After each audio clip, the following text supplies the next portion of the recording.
was a time when I was so hurt by people in my life that I shut down emotionally. We, as a family, were leaving a very devastating place in our lives where we had been hurt by others, and I didn't want to risk myself with anybody else ever again.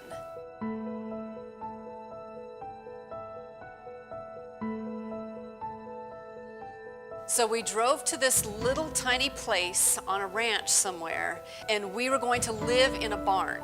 It was 1 week before Christmas, and we had nothing but our suitcases and heartache. We drove up, and there were lights hanging from this barn.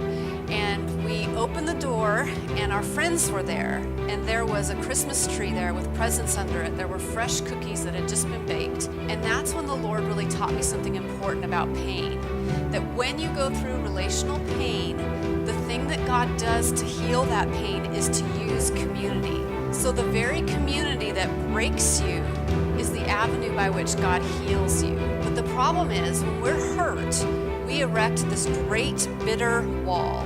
And we think that if we protect our heart at any cost, then we will be safe and we will not have any more pain for the rest of our lives. When we erect that wall, we cut ourselves off from joy. I believe that the enemy of our souls wants nothing more than to have a wall that's erected all the way up. Because if we're in that place, the world will not change. The kingdom of God will not advance. Jesus said, I came to give you life and to give it to you abundantly, to the full.